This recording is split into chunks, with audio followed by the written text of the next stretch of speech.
Olá pessoal, damos aqui início a mais um episódio do podcast da Rafus Press e hoje eu vou tratar de um tema muito curioso que está relacionado com a ressonância de uma certa literatura produzida durante o regime soviético, durante a Rússia, né, durante o período soviético. Essa literatura ela sofreu muito, né, com a censura. Ela, por outro lado, é algo, digamos assim, extemporâneo, algo estranho, algo... Esse tipo de literatura não deveria ter espaço, em teoria, dentro da União Soviética, mas ela conseguiu um espaço, e essa questão também você vou abordar. E, posteriormente, ela teve uma influência gigantesca, que é, na verdade, um pouco o foco do meu vídeo aqui, né? Seria as consequências dessa visão estética. Então, do que eu estou falando exatamente? Assim, no século XIX, havia várias tecnologias de áudio, digamos assim, visuais, né? Ou até audiovisuais, de certa forma, né? Desde a lanterna mágica, né? Até desenvolvimentos posteriores, sempre tendo em vista tanto a captura do movimento, né? A captura da imagem, ela já começou a ser possível no início do século XIX, daguerreótipo e tudo mais. Não é? Cada vez mais foi se sofisticando, junto com a captura do movimento e a sofisticação, porque a captura inicialmente não era colorida e tal, a captura da imagem, existia a ideia da captura do movimento, né? Essa desembocou no cinema. E essa pesquisa, ela vem de séculos, né? Eu falei, ainda estou devendo um episódio sobre a lanterna mágica, né? É uma grande expressão dessa pesquisa inicial em torno desses dois ideais da humanidade, que é a captura da imagem e a captura do movimento, né? Você captura a vida estática e a vida em movimento. E isso teve, como eu falei, um desenvolvimento de séculos. No final do século XVIII, XIX começou realmente a corrida pelas chamadas patentes, né? Que seria o registro desse material e dessas invenções e tudo mais, o registro público que permitia a exploração comercial dessas patentes, algo que realmente só no século XIX apareceu. Mas eu vou comentar isso num outro vídeo futuro. De qualquer maneira, porque eu estou falando então de tecnologias visuais e audiovisuais dos séculos anteriores ao século XX, porque eu gosto muito do tema, sim, mas também porque o gênero que estamos abordando aqui, como eu falei, teve um grande desenvolvimento na União Soviética, a diablerie. A diablerie ela surgiu como uma invenção audiovisual. Na verdade, diablerie, estritamente falando, foi uma série de imagens tendo o diabo como protagonista, imagens diabólicas, também no inferno, né? Produzidas durante o regime de Napoleão III, né, meados do século XIX, para serem observadas por meio desse instrumento que é o estereoscópio, né? Que é um instrumento, digamos assim, de observação, como se fosse um binóculo, que produzia imagens tridimensionais, isso em pleno meados do século XIX. Nesse caso, imagens tridimensionais do diabo e do cotidiano dele. É importante destacar, e depois eu vou falar mais um pouco disso, que essa visão cada vez mais cotidiana do diabo tem muito a ver com a teologia e a, digamos assim, filosofia visionária, né, desenvolvida ainda no século XVIII pelo Swedenborg. O Swedenborg era um sábio sueco, cientista de valor considerável, que mais ou menos assim, no meio, assim, numa espécie de crise de meia-idade, quando ele tinha mais de 40 e tantos anos, 50, sei lá, ele teve uma visão num restaurante de Londres e ele passou a ter visões e, digamos assim, a privar, né, a ter um relacionamento próximo de anjos e demônios que explicavam como era o outro mundo para ele.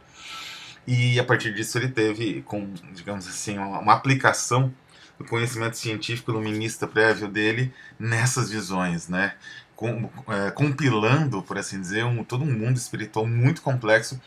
Teve uma imensa influência estética, né, a partir de William Blake, que foi um discípulo barra opositor feroz de Swedenborg, até chegar em Baudelaire, em Mallarmé, no simbolismo francês. E isso por um lado, porque por outro, várias doutrinas religiosas, Swedenborg teve muita influência dos Estados Unidos, né? Várias doutrinas religiosas, como o próprio kardecismo, tiveram influência dessa visão do céu e inferno, que era a visão central do Swedenborg. O céu e o inferno eram cotidianos, eram próximos do ser humano, e era digamos assim, o espírito do indivíduo que desencarna, sei lá, ele percorreria céu e inferno, de certa maneira, e seria como a habitação normal dessas pessoas no mundo cotidiano, só que transmutada, a depender dos pecados, a depender da interpretação desse espírito, desse outro mundo, aquilo seria o céu e o inferno. Enfim, é uma teoria muito completa, dei um vídeo só para o Swedenborg. O importante é destacar que essa visão cada vez mais cotidiana do diabo, e de um diabo que percorre as ruas e está mais próximo da humanidade. Embora o diabo sempre foi um ser cotidiano, ele entrava no cotidiano desde a Bíblia, né, desde o livro de Jó, ou enfim, da tentação no deserto. Ele entrava como um tentador, ele entrava como digamos assim, um personagem, um ser cuja função central era desagregar aquela comunidade, desagregar aquele personagem, desagregar aquela estrutura estabelecida e que, digamos assim, tinha seu próprio delineamento. Com o Swedenborg, os diabos eles vão percorrer, digamos assim, os espaços da mesma forma como os anjos, dentro de uma coabitação cotidiana, né?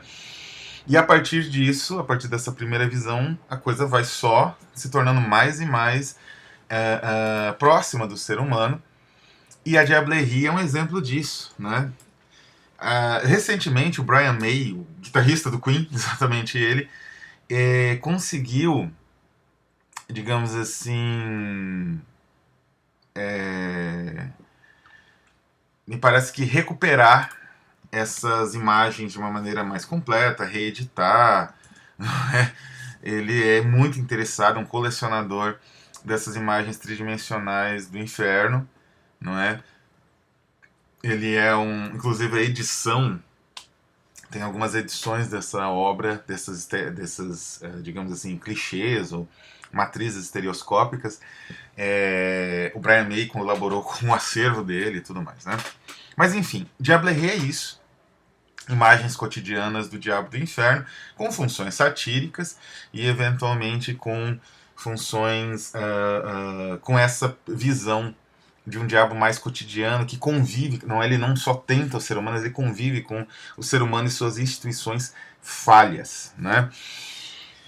Pois bem, corta agora, né, da França do século XIX, e temos, não é, bom, a diablerie em si, ela também é inspirada pelas danças da morte medievais e tudo mais, que eram também imagens cotidianas, mas existia um grande nível, e isso vai ser importante porque as danças da morte tinham um grande nível de alegorização, que a gente vai já tratar disso, que é uma visão, uma questão muito importante no gênero que a gente vai conversar daqui a pouco.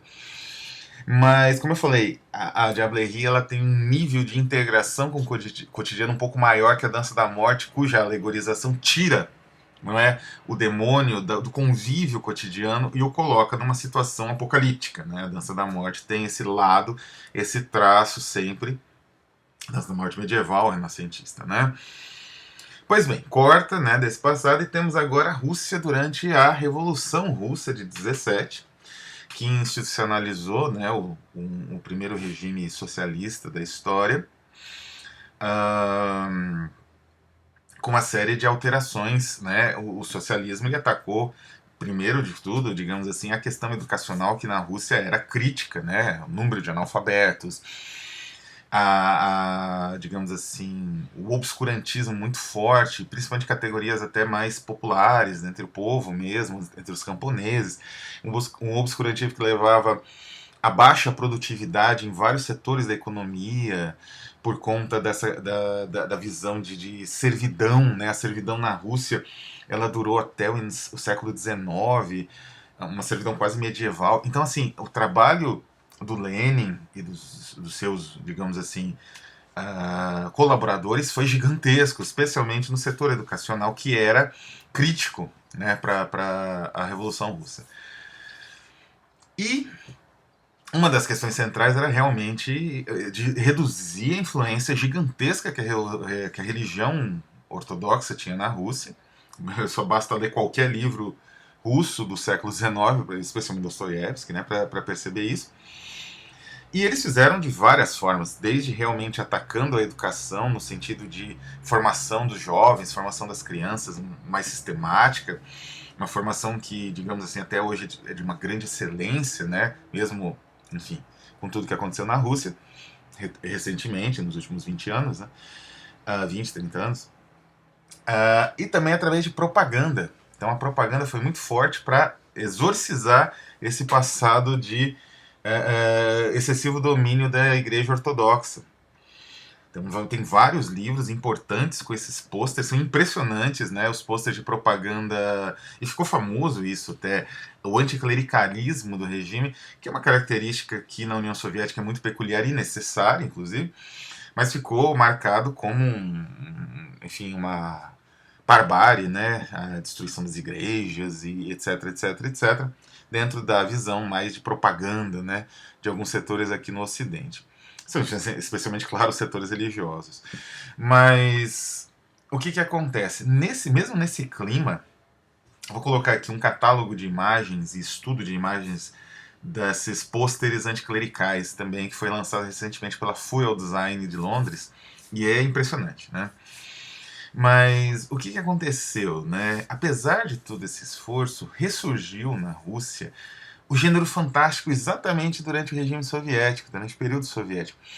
E mais, um gênero fantástico que recupera tanto a diablerie francesa, né, do século XIX, quanto o próprio uma essência, né, uma visão essencial do gótico. E isso já vinha acontecendo. Tudo bem que isso não é novo. Essa visão, por exemplo, na virada do século XIX para o XX, o Leonid Andreev, um grande escritor soviético russo desse período, ele já tinha escrito sobre, por exemplo, Judas Iscariotes, né? Tendo em vista uma visão, ao mesmo tempo, que recupera alguns aspectos da figura histórica do Judas Iscariote e uma ideia, uma concepção alegórica muito poderosa, que transcende, na verdade, a alegoria. Mas isso seria aprofundado ainda na Rússia e você teria um fenômeno de diablerie surgindo. Eu vou citar aqui dois autores centrais, mas houve outros autores soviéticos que trabalharam com esse campo. O primeiro é menos conhecido, é o Alexandre Chayanov, acho que é assim que pronuncia, meu pronúncio de você é péssimo.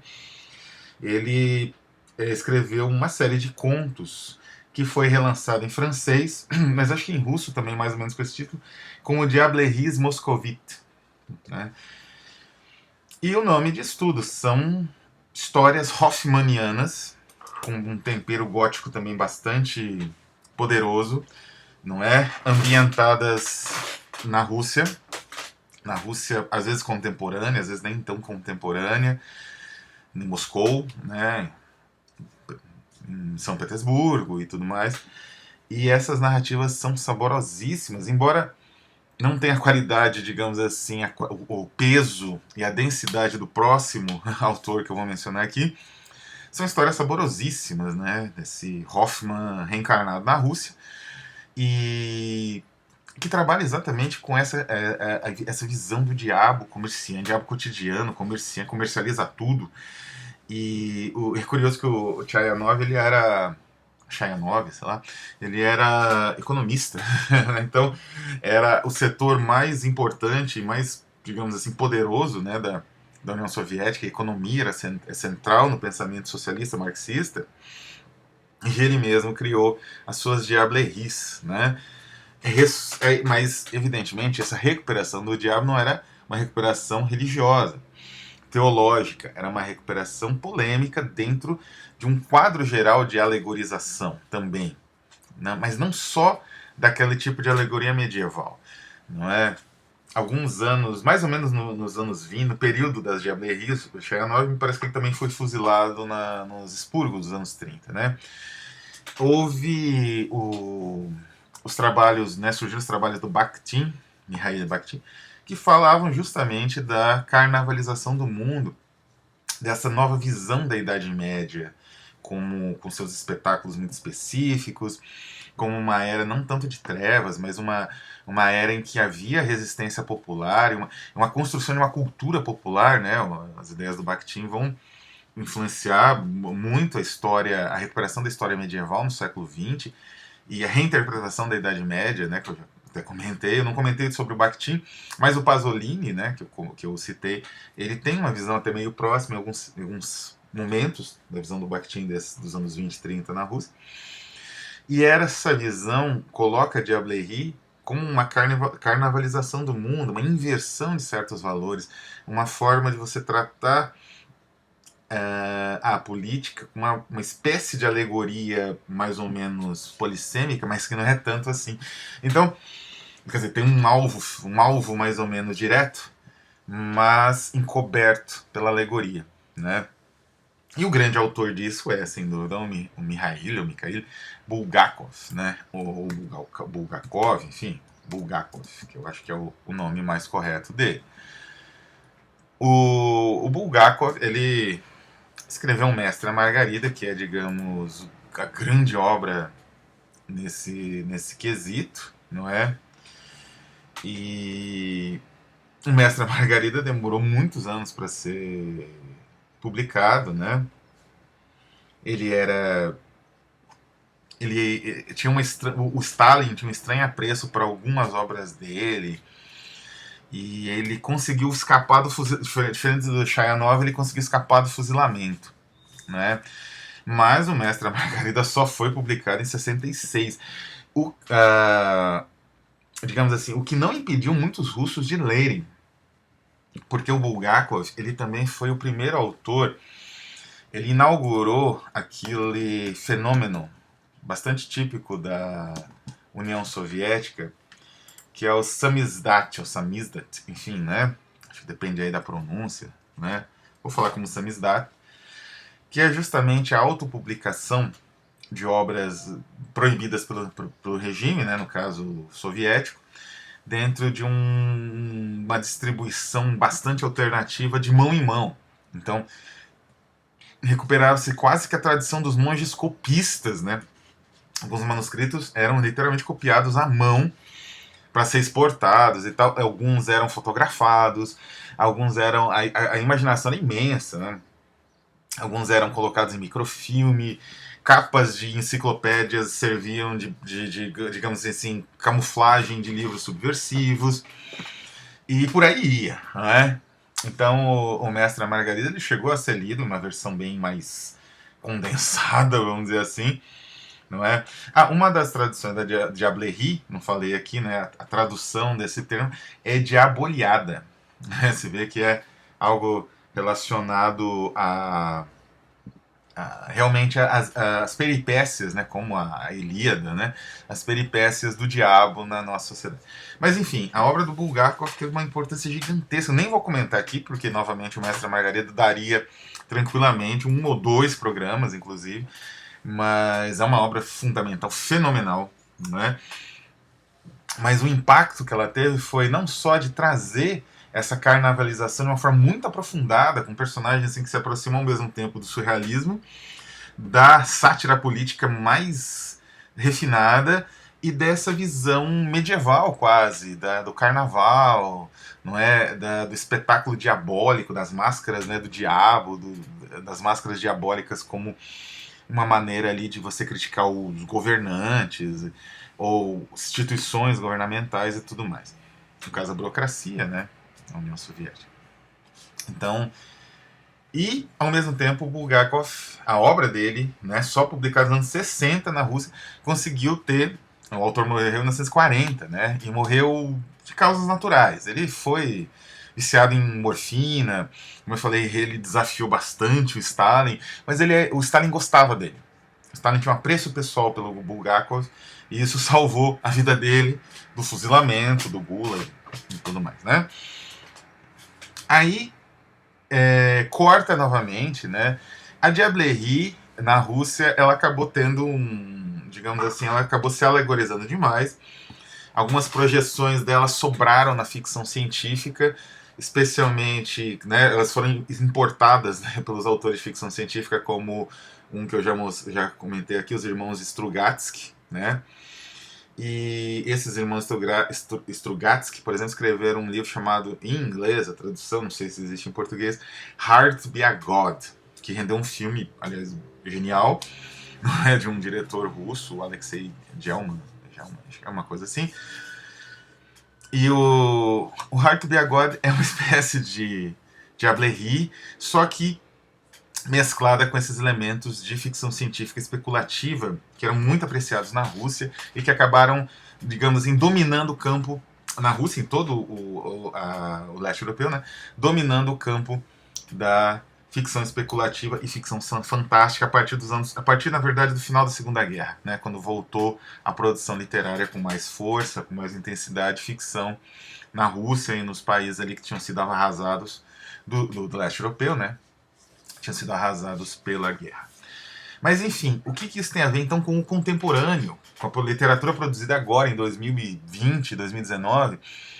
Tem a ver que algumas editoras e alguns autores já agora, né, no século XXI, eles recuperaram tanto a tradução do samizdat ou samizdat, e aí isso tem diretamente a ver com Bulgakov e a Diablerie moscovita, digamos assim, a diaboliada, né?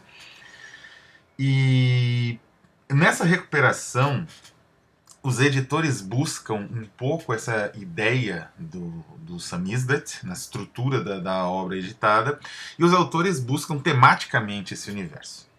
Em 2011, o Dan Guetto, que é o editor da Ex-Occident Press, que é uma editora, enfim, eu já comentei muito, eu vou fazer um vídeo só sobre essa editora em breve, né, de Bucareste, uma editora fundamental na narrativa fantástica contemporânea.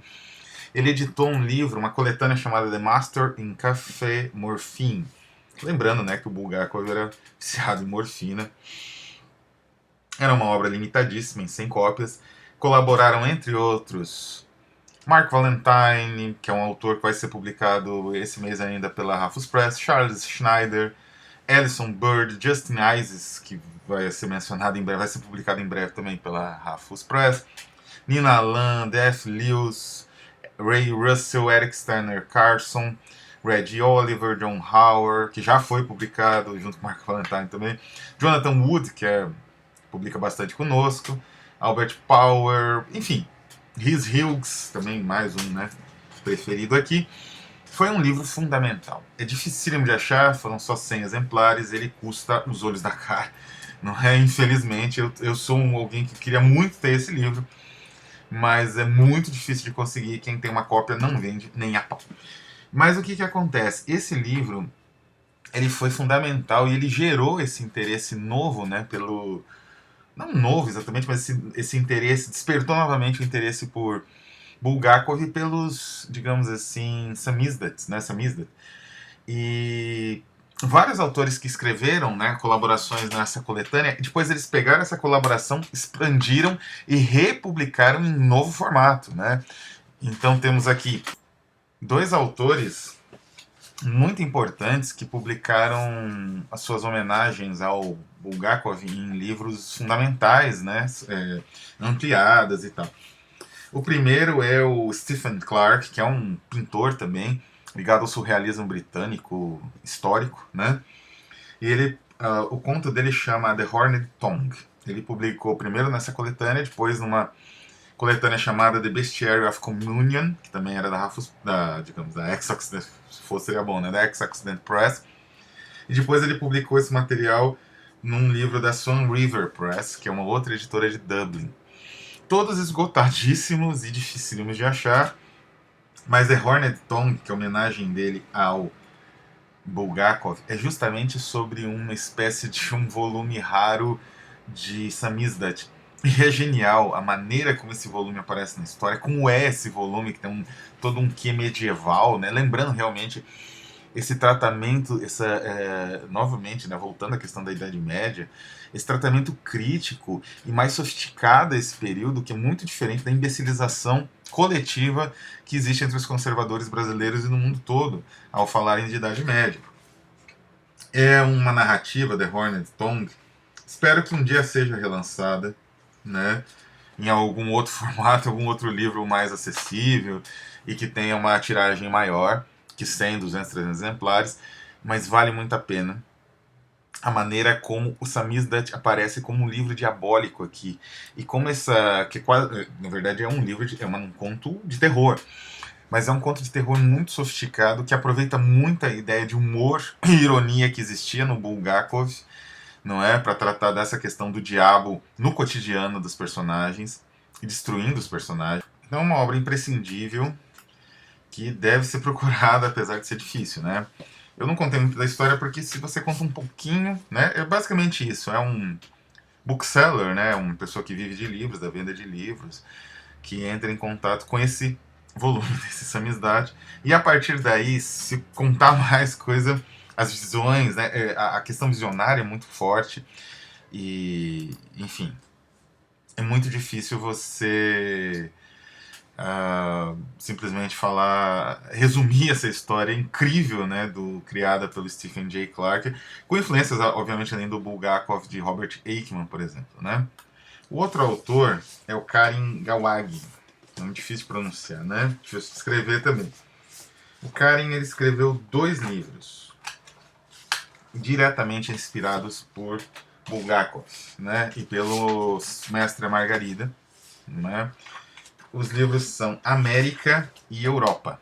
Foram publicados com uma longa distância um do outro e foram publicados pela Ex-Occident Press também. E são livros incríveis. Eu tenho cópias desses livros, né, que me foram ofertadas pelo autor, felizmente, porque são livros caros, né, difíceis de achar. O América nem tanto, mas a Europa sim, né? A Europa é uma obra de mais fôlego. São livros que tratam da investigação de investigadores que estão trabalhando com o desaparecimento no primeiro, como o nome diz, da América, né, no primeiro, e no segundo de toda a Europa. Palativo, né, assim, paulatinamente esses 2 locais vão desaparecendo nas 2 tramas. Vão se tornando mais rarefeitos. Enfim, novamente, é muito difícil você dar uma sinopse desses livros, como você poderia dar uma sinopse, sei lá, de um livro do Zola, não é? Ou de um livro do Sherlock Holmes ou da Agatha Christie. Não tem como. Eles são livros complexos, um aspecto visionário muito forte, que faz parte também da trama. Então você tem que ter um certo contato com a trama. E essa trama já vai te exigir bastante digamos assim, em termos interpretativos e tudo mais. Então, não tem como, depois de você terminar essa leitura bastante exaustiva, você ainda pensa, não, eu vou fazer uma sinopse que vai seguir mais ou menos esse caminho. São livros que você precisa sentir e ler. E são livros belíssimos, né? A Ex-Occident tem esse cuidado. Como eu falei, ela tem uma importância fulcral numa produção de literatura fantástica que ainda é deliberadamente subterrânea, em homenagem ao Samizdat, né? Você não encontra esses livros na Amazon, ou até encontra, mas são caríssimos e são usados. Você não encontra esses livros em livrarias, eles não são catalogados, eles não têm ISBN, eles não têm, como os da Rafus Press, eles não têm, digamos assim, não são disponíveis em bibliotecas, a não ser a do IEL Unicamp, por uma doação minha, que tem alguns livros da Ex-Occident Press no IEL, da Unicamp. Enfim, são livros únicos, são feitos para serem experiências únicas a serem decifradas pelo leitor a partir de um trabalho de curadoria muito elaborado do editor. Então, vale a pena, né? A Diablerie, então, ela se sustenta, ela se manteve em pleno século, não é nossa época, em pleno século XXI, e ela surgiu como agora, ela surge num momento de, digamos assim, apogeu da racionalidade, não é? Na nossa época, aliás, diferente da Rússia, né, que existia essa preocupação em varrer a influência excessiva da igreja, dos quadros educacionais, e isso gerou como uma espécie de contrafação, de reação à publicação dessas obras, ou o desenvolvimento de obras, né, como a do Chayanov ou a do Bulgakov. A nossa época ela é irracional ao extremo. Então, você, de certa forma, as Diableries, com toda a sua estrutura alegórica, herdada da Idade Média, herdada de uma tradição satírica muito forte, né, na Europa, ela, digamos assim, é um, é um arquipélago de razão nesse universo irracional contemporâneo, alimentado por redes sociais e por tecnologia, né, por celulares e tudo mais, em que as pessoas vivem mundos de ilusão, né, ficam encerradas em um universo ilusório. E essa recuperação, eu creio, né, na nossa época, ela é uma recuperação racional, né? É como se você chegamos ao ponto de virada, né? É como se a Diablerie, que era até uma subversão, utilizar essa temática dentro de uma União Soviética muito preocupada com a, a educação dos russos, né, dos jovens, ela fosse uma subversão disso e ao mesmo tempo uma, uma maneira de recuperação da razão na nossa época, não é? Eu acredito nisso, por conta do nível de irracionalidade calcada em gadgets, em aparatos eletrônicos e digitais que servem para basicamente encerrar você num mundo fechado da sua própria ideologia conservadora, por exemplo, e você não sai mais desse mundo, né? Você é tragado por ele e você vive ali. Então a intervenção do demônio, do diabo, nesse mundo é uma intervenção libertadora e uma intervenção que faz a racionalidade, digamos assim, ser restituída, não é? Não que não fosse esse o objetivo também, só que era através da sátira, nos dias de hoje, de uma sátira que exigia uma interpretação sofisticada. Nos dias atuais, a própria abordagem do demônio parece libertadora e parece esclarecedora, não é no sentido iluminista do termo. Mas enfim, não é? Critica um pouco o nosso canal por conta da exposição excessivamente professoral, né? Eu não sou o senhor da razão em nada. Aliás, muito pelo contrário, como o Sócrates, eu não sou especialista em muita coisa, talvez em nada. Então eu aguardo as discussões, né? Algumas discussões importantes com o grande editor de Santa Catarina, o Camilo Prado, elas vão render alguns capítulos especiais do nosso podcast, né? Inclusive para a divulgação do material novo que ele está editando mais recentemente. Tá bom? Então é isso, agradeço quem acompanhou até aqui, um abraço e até a próxima.